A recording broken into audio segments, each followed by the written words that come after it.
Hello, welcome to Luke Trades channel. This is my first day of February recap. And boy oh boy, I did messed up big time. Although this day was supposed to be really good, but I had some technical difficulties which took me out of my flow state and got me very frustrated.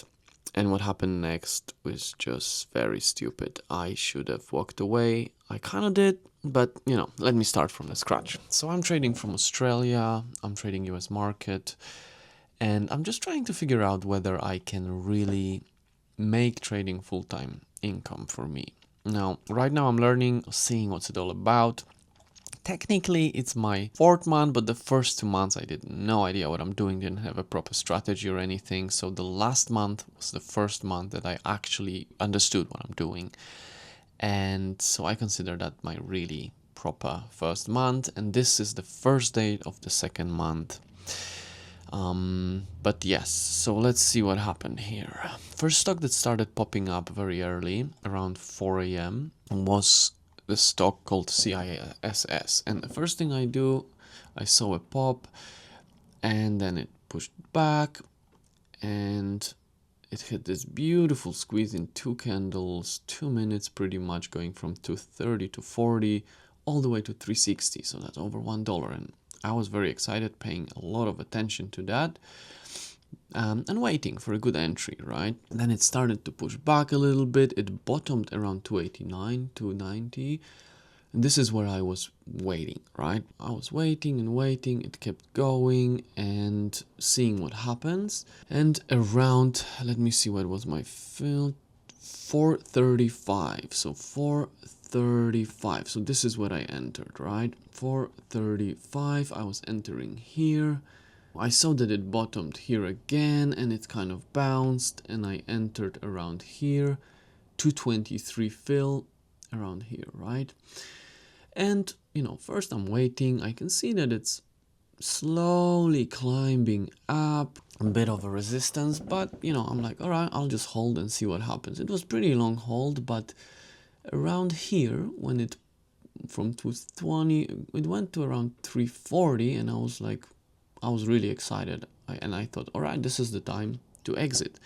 So I hit my close position hotkey, and for some reason my order didn't fill. Not only that, I decided, all right, so it didn't fill, I'm just gonna close it again. I pressed my hotkey to close position again, and I got a message saying your current order shares exceeding the number of shares you're holding, so your order cannot be filled. And I was like, what the hell? It says here I got $160. Here it was telling me I have around $30 or $40 PNL. I cannot exit. So I tried to exit with the smaller amounts of shares, try to exit half of my position. Still doesn't exit, the same message. I am starting to panic. First thing I do is I go to my settings and I check, and I check here, trading, my hotkeys.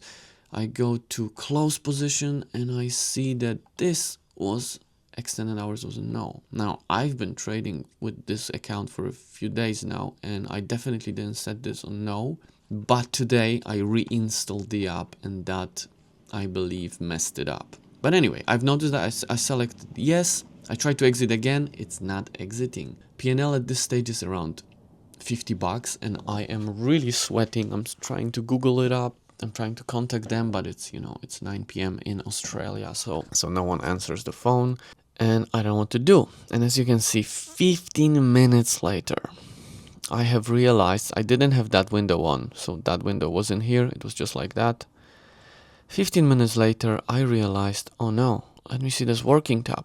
The order here that didn't fill, I don't know why it didn't fill, it was still running. So I had to cancel it manually, and now it's in canceled, you see. It didn't fill, 160 shares, 0 filled. I had to cancel it manually and then exit position again. And I did that, it exited instantly. Unfortunately, my PNL was much smaller. Now, well, it was $13 or around $12, 13. So it was still good. I was still relieved that I have stayed profitable, but I was really frustrated and kind of angry with myself at that stage. And in that anger, I have missed a second pullback. So here is where was the second beautiful trade that I would normally take. I would probably enter around here or maybe even here, but I didn't, so as soon as I kind of got myself back and into my trading state, I noticed this was already pulling, this was already here, and I was like, oh no, it pulled too far. I don't think this is worth jumping in now.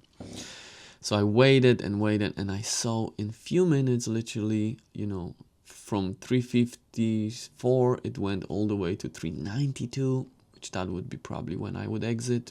And then it went even further to 430. So right now I got really frustrated because not only I missed the first one, which was 30 cents, or maybe even a bit more of a squeeze, but I also missed the second trade, and that put me at around over $100 of potential, profit that I could have, but instead I was angry and frustrated, and I just didn't pay attention to that, And what came next was, partially good decision, but not so much, because I decided, okay, this is the most difficult part, from what I noticed in trading. I decided, all right, so I am definitely, right now, I'm too frustrated to carry on. I should not trade anymore.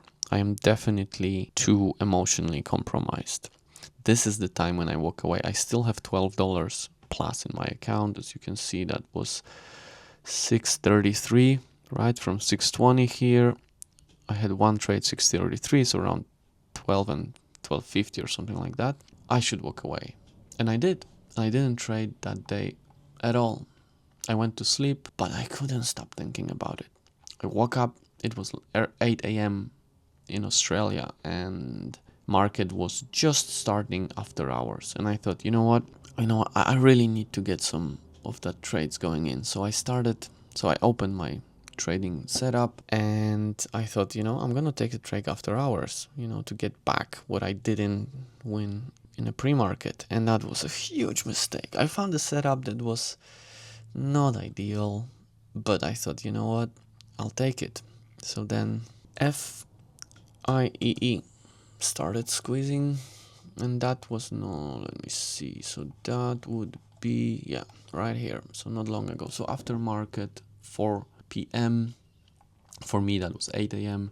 started squeezing, and then pulling back, and I noticed that this is holding. So unfortunately I didn't notice, sorry, I wasn't here yet. So if I was, I would probably enter around here, take it up a little bit, but I wasn't here. So next thing was the second one, and this is where I really messed up, because around 654, yeah. So I noticed that this is holding again, and I thought, I should enter around here, because there's gonna be a double top or maybe even squeeze through. So that's what I entered, with a pretty big, almost 65 cent risk, which is big, but I took smaller positions of 60 shares. I couldn't afford bigger ones, so that was actually one good thing about it. And I was waiting, and it was going lower and lower, and that was a long hold, and around 17,506, so here, sorry, yeah, this is where I exited at 7:30. So I don't know, something's not right with this timing, but anyway, somewhere here is where I was like, okay, that's it, it's not gonna move back. And right after I exited, it pushed even more. So I bought at the very, very top at 8. I saw a confirmation. This was 7.99, this was 8. I thought, this is it. But it was a risky trade. It was a second pullback, or even more than that. I should not have entered it. So, because I have a rule now that after first loss, I have to step away, I'm gonna let it go for today, even though after hours is still going, and there might be a trade that I could get it back. But you know what? You gotta take the loss. The lesson, though, there is a lesson, and the lesson is fully walk away. Do not trade after hours if I get emotionally compromised, because that day could be still small win. It was $12, but it isn't, because I was so stubborn that the next day, as you can see, this was 4 a.m. for me. I mean, sorry, this was 4 a.m. on the market. For me, that was around 9 a.m. or 8 p.m.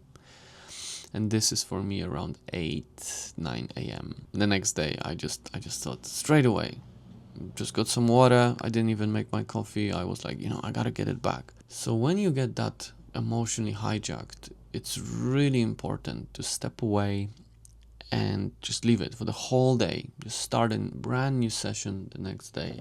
And this is a new rule. And you might even say it's more difficult to walk away when you have a small win like I did, because I thought, I saw the potential, like I said, $100 trade that I could get here within the 2 trades, and that hurt even more than a loss, for some reason. So big lesson for today learned, hopefully. And my PNL, let me just show you. This is it. February 1st day, minus $31.62, which is not good at all, because January was going well and I had one big mess up here, and I should have be slow and steady, and that's what I'm gonna do now. Just 1, maybe 2 trades per day max, but ideally 1 trade a day, just that perfect setup, and that's it, and just staying green and get my confidence back. And I'm starting the Feb with minus $30, which is not ideal.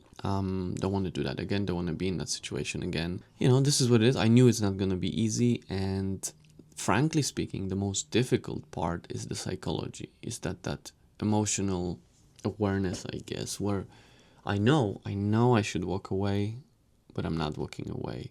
And at first I was angry with Webull, because why the order didn't fill the first time. It should have filled. It didn't. And before I realized that there's a working orders here, and I have to cancel it manually. There's no shortcuts for that as well. Before that was 15 minutes, and I already got really frustrated by then. Not a good start of the month, but again, not crazy. The loss was $30, which my max loss today was $80, because I'm trading in 160 shares. So it's a small loss. Not even half of the max loss. It's okay. It's fine. I know I can get it back. I just, this is a new rule that I'm creating today, which is walk away for the whole day, including after hours, if you messed up the day before. No matter if it's green or red, but if it's a mess up and you feel emotionally hijacked, walk away no matter what. I will do probably a next video of talking about Webull, because I got some issues with it. Even though it's the best software to use for beginners and best broker internationally, there are some annoying things. And the reason this happened, by the way, is because I have noticed that there's a Webull software version number 9.6 or 9.5 on their website. So I downloaded it and I thought, oh wow, maybe there's more options for shortcuts, for hotkeys, for PNL, that everything I'm missing.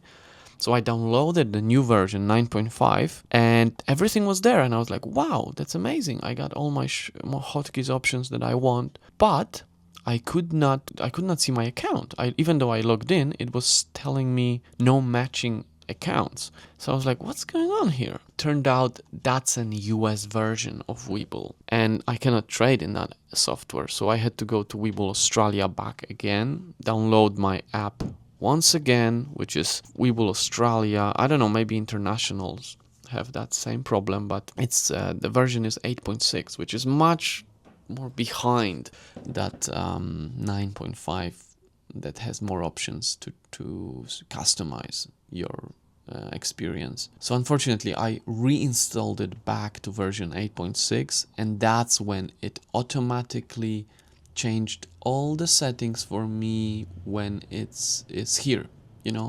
It's changed this for me automatically. Trading hours, it put it into only regular, and my trades hotkeys, it also put it, when like say close here, it put it into no. So that's why my order didn't fill. And I had to go here, and then I had to go here, include extended hours, and then I had to cancel my orders. And if you see, This is what it says here, trade. So I said I sent the order with 160 shares to close my positions, but it sent it to only regular hours. So very, very stupid mistake.